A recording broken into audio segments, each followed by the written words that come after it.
everyone, and welcome to Clean Water Conversations, a podcast where we have casual discussions about creating clean and clear waterways right here in Lancaster County. I'm Ken. Hi, and I'm Allison. Allison, we're at episode 4.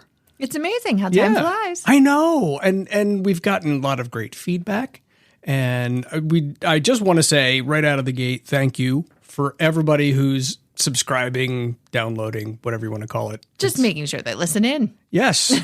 So thank you for those who do. That's awesome. This is a lot of fun. It is. And the ability to tell the stories through it is just so powerful. And there are some amazing people here in Lancaster County, so it's really exciting to be able to sit down and chat with them, hear what's going on in their world, and share that. In fact, this week we are talking with Molly Deger, who is the Deputy Director of Public Works in the Sustainability and Environment Division of the City of Lancaster. Phew. That's a mouthful. Yes. Yes, but she had a lot to say too, yeah, which was very cool. She talked about the combined sewer overflow. She talked about neighborhood engagement. She talked about the climate action plan. They are a busy place there. Yes, they are. Yes, they are. And, by the way, before I forget, we haven't got a whole lot of feedback on the info at email. I mean, there is a Nigerian prince who wants to sponsor the podcast. But I mean, other than that, but I wanted to remind everybody that option is still out there. If you want to contribute to the show, give us suggestions, give us an attaboy, attagirl, whatever. We just hit us up at the email info@lancastercleanwaterpartners.com. Yeah. Any ideas like a celebration that's happening this month where we can invite a guest or we can give a shout out? Things like March is Women's History Month. And so for that kind of reason, we're really excited to have Molly with us. Yes. You know what? Let's get right into it. Let's do it. So, hey, Molly. Hi. Welcome to Clean Water Conversations. We are so glad to have you here. We have a lot to talk about today. But we always start these off with an icebreaker. Okay. And your icebreaker is this. If you could have had any famous musician, dead or alive, play at your wedding, who would it have been and why? Wow.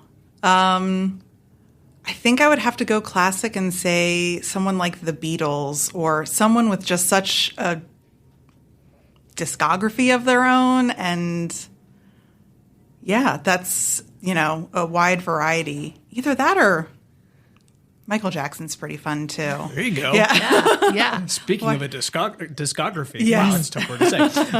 That's a new one for me. Oh, wow. That's cool. That's a great answer. Yeah. That's a great answer. So tell us a little bit about your background. I mean, have you always been interested in the environment? How did you grow up? Where did you grow up, first off?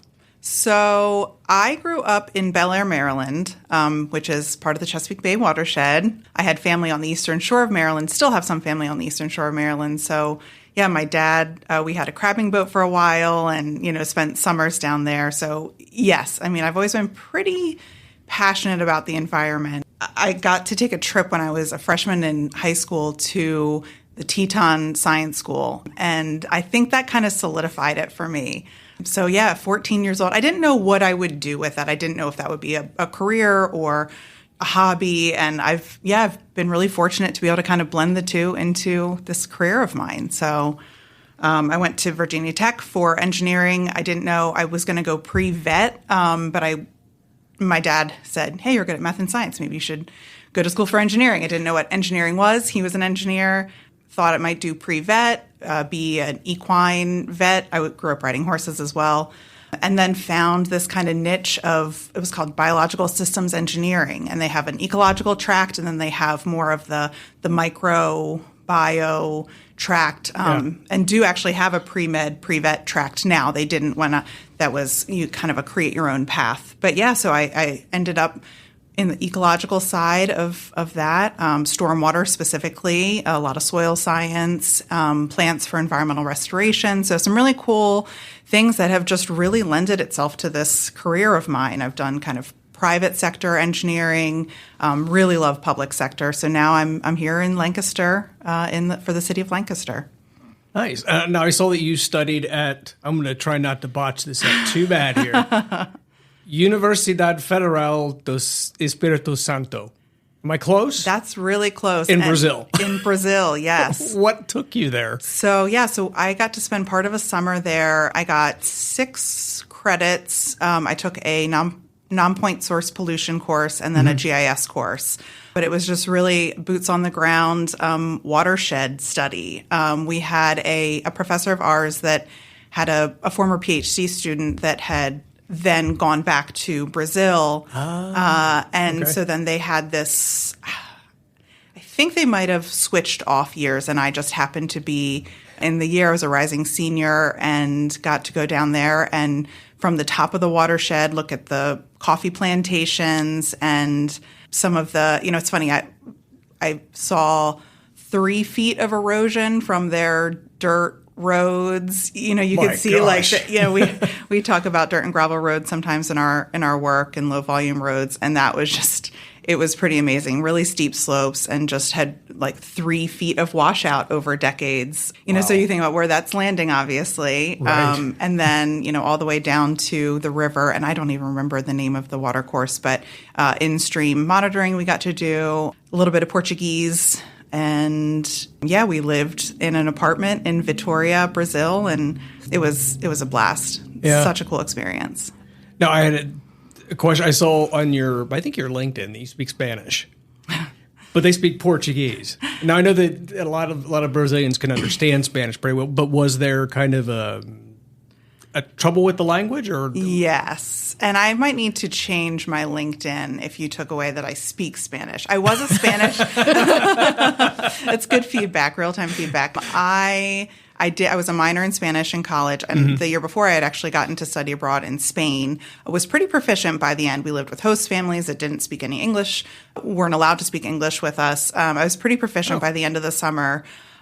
Didn't have to take any more Spanish coursework. I really wanted to graduate in 4 years and an engineering degree and Spanish or any other really non-math or science degree. It's hard to cram it in there. So I think I stopped taking Spanish at that point, then took a week intensive Portuguese, and then it was a blend of English and Portuguese while we were there. Really just messed up my Spanish, honestly.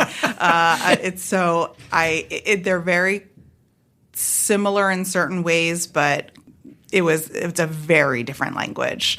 And so, aside from thank yous and things like that, I don't know much Portuguese at all. And then, that'll be a pet project of mine someday, is to reteach myself Spanish. There's a lot of cool programs out there, I know, but finding time to do it. Oh my goodness. That's impressive. Wow. So what actually is it that brought you to Lancaster? This job opportunity, honestly, I am a resident of Chester County. I graduated from Virginia Tech and moved up I worked for a firm in Phoenixville, and then I had been kind of doing a lot of work in the Philadelphia, Mid-Atlantic region, and then worked for 7 years for the Chester County Conservation District. So really broadening my horizons in terms of stormwater and clean water related issues and challenges, in the agricultural sector, and opportunities, certainly. And wanted a career change. I went back to the private sector, had a really great opportunity there. Through that private sector employer, Jacobs Engineering, they've been a long time supporter and program manager of our green infrastructure program. I did a sort of a staff augmentation. I came last summer as a part-time stormwater program manager through my consultant role. Never thought that I would leave and take a new opportunity so soon, but really fell in love with the city of Lancaster, with the Department of Public Works, with the administration, and the priorities of city council. And I'm just amazed with the package, really, just the whole package of how, there's so much. It's a small city that just gets a lot done. And I think just that the vision and the passion and, the challenges, we're not a rich city by any means, and we need to be really mindful of that. But just a lot of really cool opportunities that I'm excited about. Plus, it kind of brings back that blend. I tend to be rather city focused, but you can't help but broaden your horizons and look at the county in and of itself, and what a cool opportunity to sort of, work again in that blend of rural and, the rural characteristics that really make up Lancaster County. That's so fun, because the technical side and the expertise that you bring there, but then also even just speaking multiple languages and knowing how to work between different types of cultural divides, areas that are a community-driven element that each community would bring their own unique piece to it. So I love how you describe it as a package, because all of those pieces help make Lancaster what it is. Tell us a little bit about how neighborhood engagement and how that is such a priority within the administration and how you're seeing that really come to life. I feel like I can sense you really loving that part too as part of the package. So I think it's such a unique piece of Lancaster City. So how does that come to life for you? Yeah, that's an awesome point, and it really does hit home for me. You know, I was saying before I didn't know how the environment if I would make a career of it or not. I think advocacy and engagement are also something that I didn't know. When you go to school for engineering, those two paths don't cross a whole lot. And so I love that the city has formed the Department of Neighborhood Engagement. They really are in their infancy, but you wouldn't know it by looking at it. There's so much that is already happening. And it's so great to be in this role as, you know, the Deputy Director for Public Works, but it really is, it crosses organization boundaries. And so I've been really excited, you know, from the subtle. We installed some signage at the new Longs Park wetland project, and you know, in a matter of days, was able to set up a meeting with the Department of Neighborhood Engagement. They then translated those signs. They helped to make the language more accessible, so use of plain language to really be able to speak to a broader audience there. And then we now have translations in Spanish, Swahili, and Arabic linked through the QR code. And I feel like that just happened so cohesively, and that was just such a great introduction into that program. So, you know, I think they have their Neighborhood Leaders Academy, and, you know, I think there's opportunities there to really bring neighborhood-driven, have those be at the forefront of what we're trying to do, not only with our messaging, but with our action as well. I've had some meetings with them, with some of our newly formed, I say our to mean, you know, it's the city is not doing these climate action neighborhoods that are forming in the city. And so, you know, how we can learn from them, be of service to them. And, you know, that really is just a partnership with, you know, multiple organizations at the city. I feel like there's a couple ways we can go here, because I want to know more about the climate. I want to know more about the neighborhood pieces. So I'm going to start with the green infrastructure and the public works side of things. So the city has a combined sewer overflow. The green infrastructure is part of that. Tell us how those pieces kind of exist within your world, and knowing that you, as the deputy director of this, are part of a team that's working on it. But how do you, as one of the new members of that team, really kind of dive into something that can be really technical, but then you're having to make sure that there's QR codes so the general person can understand it too?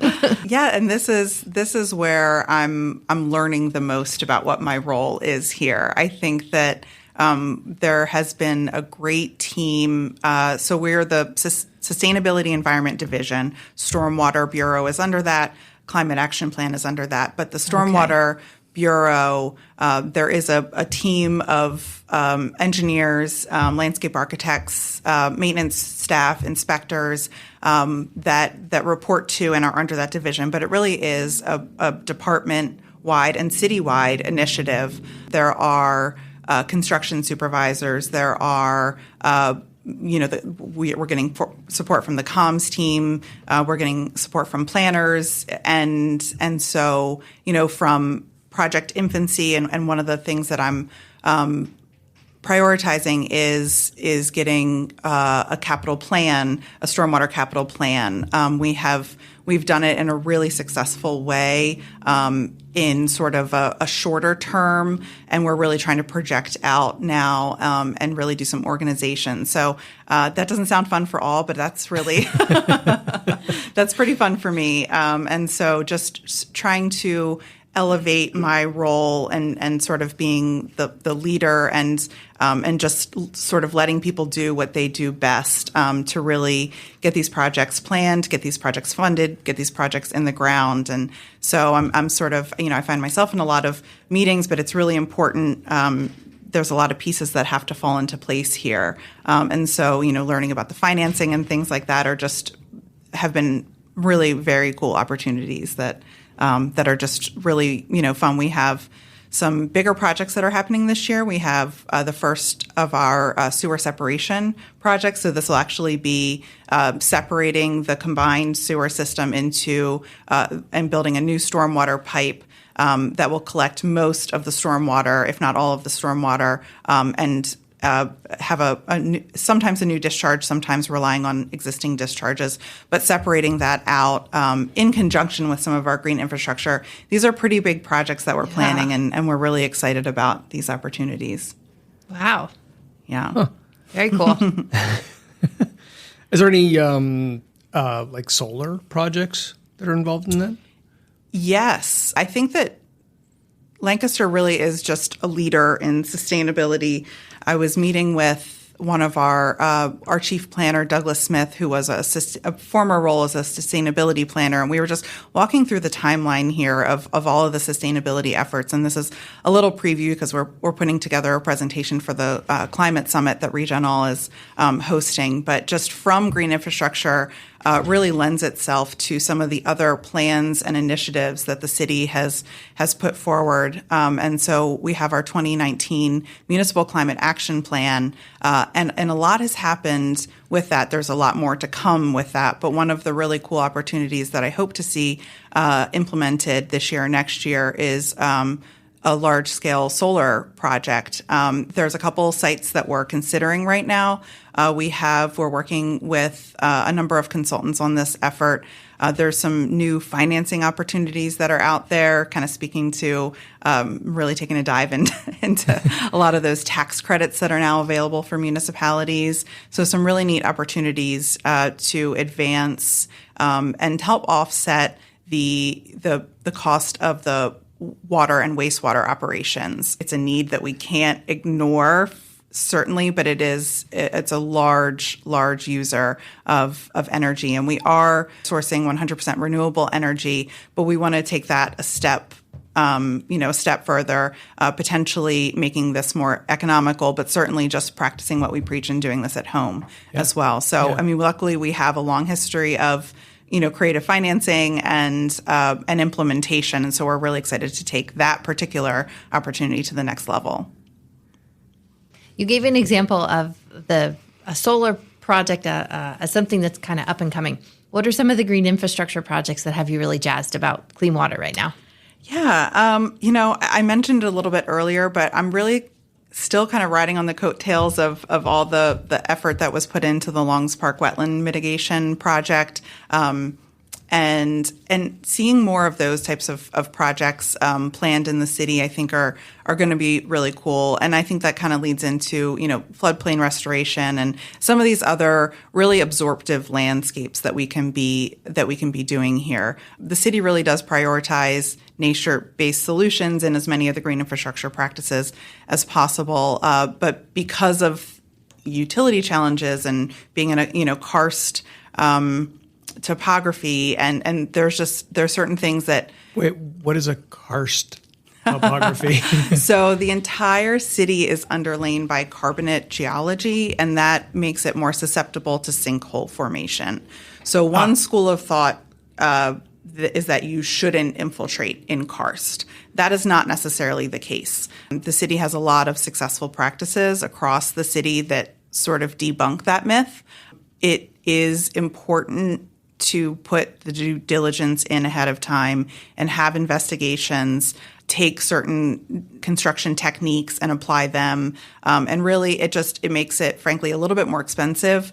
The benefits certainly outweigh and we think are worth the added expense to be able to do this. But that's all to say that it's not as simple as digging a hole and pouring water into it, especially in an urban landscape where you can be flooding someone's basement, you can be causing a sinkhole, and just, the realities of that can make the ultra-urban green infrastructure practices challenging. That's not to say that we don't try to incorporate them as much as possible, but looking at other opportunities like Longs Park wetland, floodplain restorations, continuing with some of our parks planning. We're in the second phase, wrapping up a new parks master plan, and the city was hugely successful in the last iteration of incorporating green infrastructure in almost all. I don't want to misspeak, but the vast majority of the parks that were renovated or built or reconstructed as part of the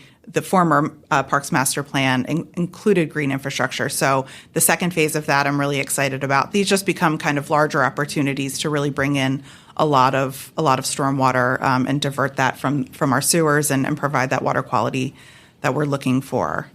So you're doing those things, like you said, in an ultra-urban area, which can have its own complications. Mm-hmm. How can we help be the storytellers of your success so that it can be replicated in somewhere, whether in a place that may not have as many restrictions? So I'm thinking of all the suburban areas that have big parking lots, and as they look to renovate them or they look to adjust that flow calculation, how can they learn from some of the parking lots or the infiltration techniques that you guys have done so that they can say, oh, okay, well, this is possible. It's not just a city thing. Yeah, that's a great question. I think it's a little bit of a mindset shift and getting the right group of professionals together, okay, I think is a really key way to do this early, and then condensing that ultra technical information and making it more accessible so that we can explain why the pros outweigh the cons here. Okay.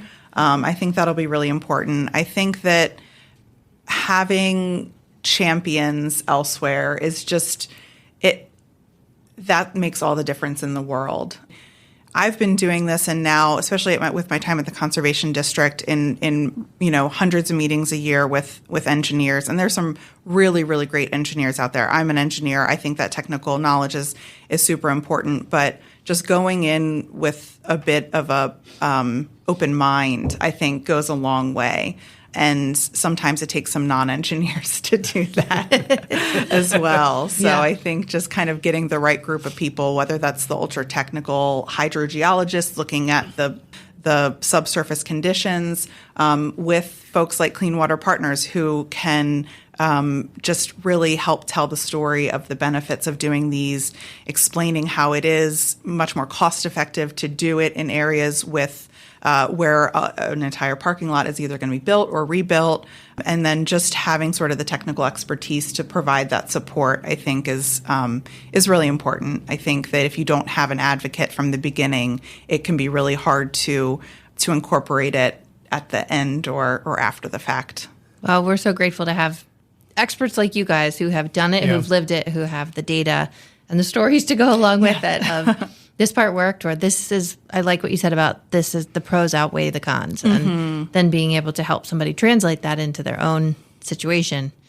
Yeah, that's part of one of the beauties of Lancaster, that we all are here with these experiences and pieces we can bring into this clean water work. We don't have to go searching for it. It's amazing how you guys are. I mean, you've been doing this for years, so it's very cool to be able to help others learn that. Yes, thank you. Of all of those projects, of all that work, what are you most looking forward to in 2024?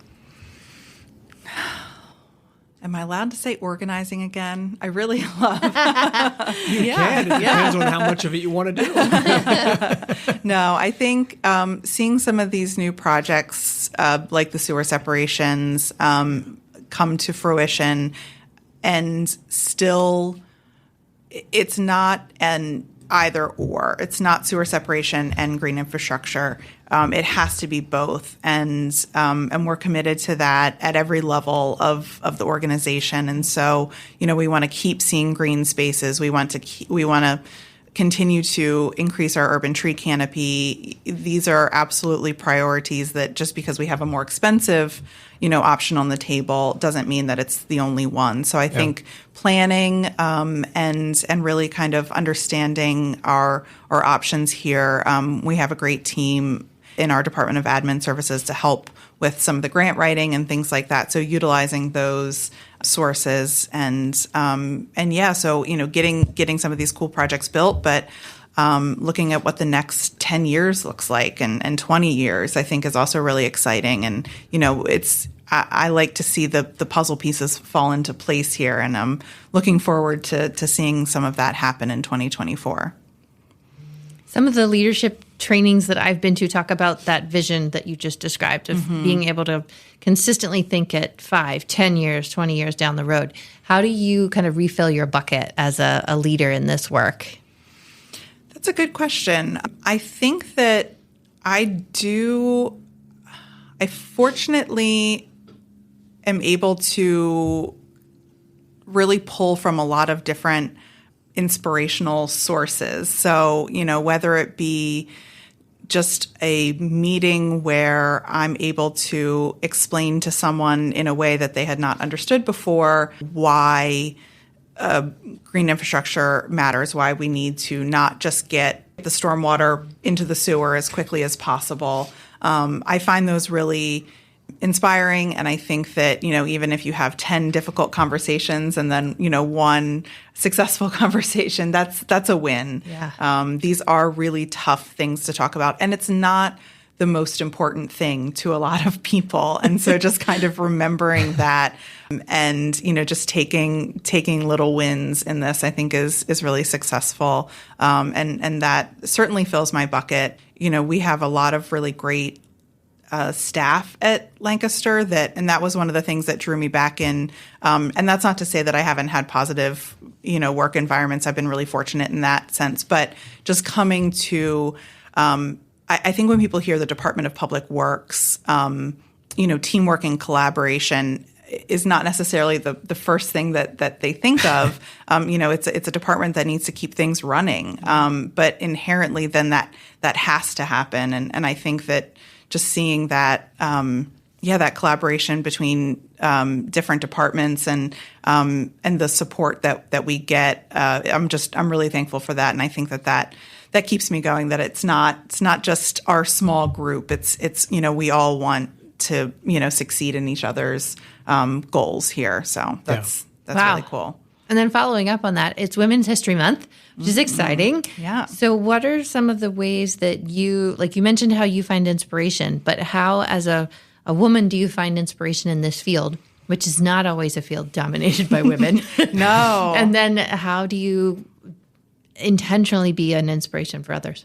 I actually am very fortunate. I think that I've had a lot of great female leaders. I mean, even starting at home, my mom is not in the environmental field, but just is very much an advocate for a lot of, she works in public health. And so I think that was always something that, again, I didn't know whether that would be a hobby or a career, but it was a non-starter, non-negotiable for me that needs to be important. And yeah, but I mean, going to school for engineering, I think it was in my freshman class, I think it was 85% men, 15% women.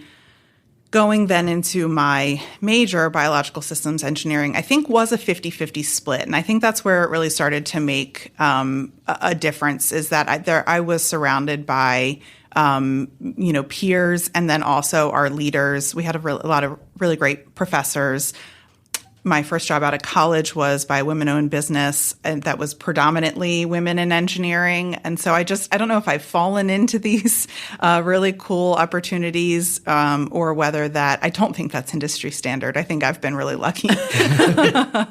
And so, yeah, now in a leadership role, I think I'm fortunate in that I'm now trying to do what was done to me, as opposed to, I think a lot of women in the field are trying to do the opposite of what was done to them, because maybe they didn't have, those role models or positive examples. So, just, making space for what, work culture looks like, I think is really important. Just lifting others up, and just being present as a female engineer, a woman in STEAM.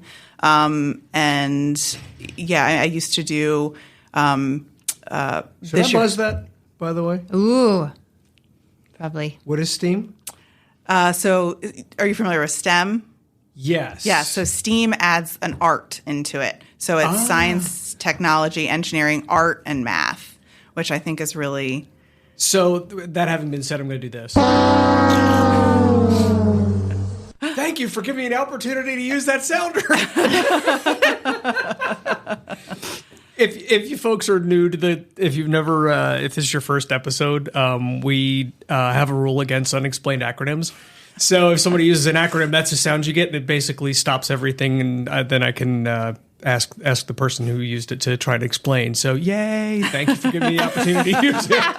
I'm glad that we made it this long without being buzzed, because we are certainly in an industry full of acronyms. So STEAM is like STEM with art added to it. Yeah. Is okay. Mm-hmm. Gotcha. Yep. So just being present and showing what a career in STEAM can look like, I think is just really important, whether that's at a science fair or at a career, challenge or, different sort of K-12 opportunities. I think starting as early as that, and then obviously in more of a leadership role, just sort of being present and being there for others, I think is awesome.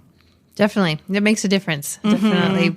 The girls see it. They know that there are options there. Yep, exactly. And that's really important to me, having two daughters of my own, that they see that. And that is absolutely an option. Well, thank you for being that leader and continuing to fill many people's buckets. I'm curious how the team within the city uses tools. Like you mentioned, there's a climate action plan that your team has, and that there's a green infrastructure plan. How does your team use things like the countywide action plan, where we're all working towards this set of practices that we know are going to reduce the nutrient sediments and nitrogen, phosphorus, and sediments? Mm-hmm. How do you use things like that and as part of your decision making? In many ways, really. I think that from just pulling from some of the data that has been gathered, I think, and then using that as an example as to where we want to be more data driven, I think is really helpful. Just seeing how it's been done and how we might be able to take that information and practice what we preach there. Being data driven and results driven, I think is hugely important. Seeing the importance of the urban role that stormwater plays in our goals, that's where we really need to do our part. And so, we do these things because we want to, and we think it's the right thing to do, but we can't ignore the fact that there's also some really challenging, regulatory requirements. And so, the want and the need, I think they're threaded pretty well together, but I think that's where we use something like the countywide action plan to kind of make sense of it all, see where we can be, in our planning, the next steps there, what we should be doing, what we should be looking at, some of how we pay for some of this. I mean, we've really valued the implementation funds and the implementation grants. Working with staff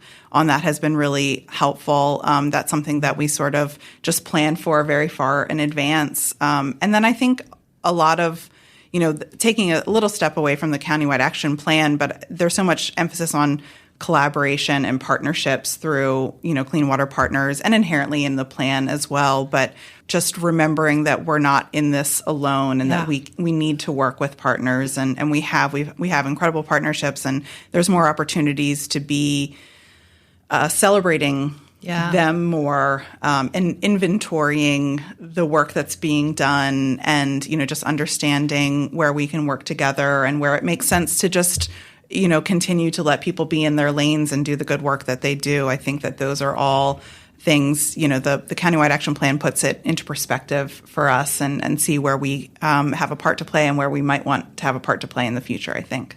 That's awesome. It's intended to be a tool that helps bring us all together around common goals, but then you're right. Everybody has to be in their lane at certain times, and people are really good at some things, but that's why when we work together on these goals, it should be easier to achieve what we're all striving for. But without the finger pointing, I feel like we've been able as a community to grow a lot in that collaborative effort to reduce the amount of nitrogen and phosphorus, but also the amount of finger pointing and the turf wars that people often have. So I appreciate how you guys have done that at the city, and how other partners have done it too with their own narrative changing about the city. Because it's really easy to say, no, it's their fault. But I think there's been so many success stories, and thanks to your team and what you have been able to have drive there. Thank you.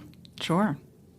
And so we have come to the time in our show for my personal favorite segment, which is Conservation Lightning Round Trivia, which we're kind of taking the lightning round aspect out of it because, many, if not most, conservation enthusiasts enjoy being outdoors. You're no exception, Molly. Being a fan of hiking and camping, I'm going to ask you general trivia about hiking and camping.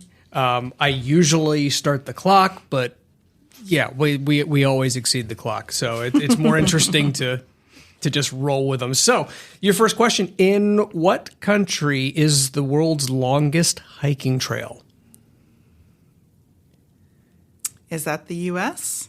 Oh, very close. It's Canada, actually. Yeah. It is the Great Trail, previously known as the Trans-Canada Trail. Oh, that does sound familiar. I didn't know that before I did the research for this either. So, full disclosure, I'm not very good at trivia either. Please don't. I'm good at asking it, but beyond that, I need to look up my definitions, because what is the one that goes from like Russia through Spain and then through Africa? I thought there was some big connection that just happened. Maybe it's not called a hiking trail. I don't know. Now I've we'll stumped have to look you that both. up. Yes. Wow. Apparently I've stumped myself. In which state is the oldest hiking trail in America? The state where there's still a lot of hikers. Yeah. Think like leaf peepers. Is this Maine? So close. It's New Hampshire. Oh. Yeah. Okay. It is the Crawford Path, which was established in 1819. Okay. So there you go. 1819. That's so cool. Okay. Well, that's why it's the oldest hiking trail. On average, if you hike an hour a day, about how many calories would you burn? In a day? 1 hour a day. A day. Yes. Okay. So in an hour. Yeah. There's a dumb way of asking. If you were to hike for an hour, how many calories would on average? I'm going to say 250. You were so close. You know what? I'm going to give it to you. Okay. There you go. It's 300 to 400, but it really varies depending on the change in elevation and and your footing and whatnot. So whether you're chasing two small children. Yes, right. Or going at their pace. Yes. You might be up at 500 or 600 at that point. So. What started the widespread camping craze of the early 1900s? This is actually kind of a tough. Fascinating. Yeah. Interesting. Early 1900s. This is all history stuff. So, yeah. All I can think of is like the CCC, the establishment of national parks. Oh, close. Very close. Actually, the affordability of automobiles. Oh. Yeah. Okay. So people started camping in their automobiles. They would lay the seats down to have a bed, and they'd put tarps over the top of it. And so it was like the early version of a pop-up camper, essentially. So, and that having been said, this is directly related to that. What was the name given to the first organized group of recreational campers in the U.S.? Something to do with the auto industry still? Yes. in an offshoot kind of way, yes. I don't know. Something to do with the automotive or the auto camping society. What the autos are made of. Close. Yeah. I never heard of that. It's terrible. No. Yeah. I know. It's Tin Can Taurus. Because the Model T was the they they called it the Tin Lizzie. Okay. So at least that's one of 3 versions I heard of it, but that's the one that makes the most sense. Interesting. So, how many shapes do sleeping bags come in? Shapes. Yeah. Oh, I disagree with this. I'll buzz you. No, I'm kidding. I'm going to send you links. I'm going to say 3. According to the website, Which website? 2, according to the website, and Okay. then they would be mummy and rectangle. You What apparently about know the of other double? ones. What about Yeah, the that's what I was- insulated, yeah. the down, the child size, the... Child size is not a shape. Yes, it is. Yeah, I was Oh, thinking my of goodness. the mummy, the rectangle, and a double. Yeah. I think Yeah. that's what I was thinking with the 3. Fine, I'll give it to you. You proved him wrong. The multiple choice question here. The process of assembling a tent is called which of these? Swinging, pitching, grounding, or poling? Pitching. Yes, you are correct. Unless you are Amelia Bedelia. Yes. Have you read that one? That's why I chuckled. Oh my God. Yes. Pitching So- is yes. literally throwing Throwing it in the tent. bushes. I think I've done that, actually. I've wanted to, for sure. Famed for its rocky terrain, this trail cuts through Pennsylvania, but is not limited to Pennsylvania. It starts in Waynesboro in Pennsylvania. It starts in Waynesboro and ends in the Delaware Water Gap. What's the name of that trail? The Appalachian Trail. It is. You got it. Now, state parks are a great place for camping, hiking, conservation. I got to bring conservation into this somehow. How many state parks are there in Pennsylvania? I'm going to have to do a big guess here. More than I thought. 45. Ooh. Believe it or not, there are 124 state parks in Pennsylvania. Oh my gosh. Does that include forests? I believe State so. forests Now and I can tell you that game lands? that came from the Pennsylvania.gov site, the PA.gov. You're going to make me say the acronym. Department of Conservation and Natural Resources. Oh, there you go. Yeah. I can't let you buzz me. I actually wouldn't have buzzed you, but now you tell me. So a good cup of coffee goes well with camping. And you and your husband like to go try to find a good cup of coffee. So Yes. you can camp at the Fort Washington KOA and attend what nearby Pennsylvania city's coffee festival in October? I don't know, and I want to go there. That's a big I don't know. It's Philadelphia. Really? It's in Philadelphia in October. Yeah. Oh, Yeah. wow. Yeah. Okay. There you go. Yeah, I don't typically head more towards a city when I camp, but I don't know. That might be a rule worth breaking. yeah. There you go. There you go. Hey, coffee festival, I'm there. Say Yep. no more. Yep. Yeah, there you go. And finally, according to author Yvonne Prince, quote, if you can survive camping with someone, you should do what? Marry them. You got it. Marry them on the way home. Very good. Nice Yeah. job. Well done. Well done. Recovered there a bit at the end. Well, folks, that is our show. Thank you, Molly, for coming and talking to us. Molly. Very informative. My golly. We will be back in just a couple of weeks. Until then, folks, take care. Bye-bye.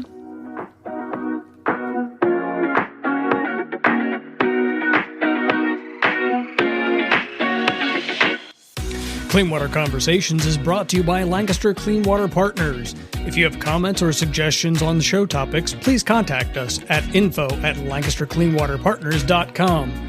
Thank you for listening.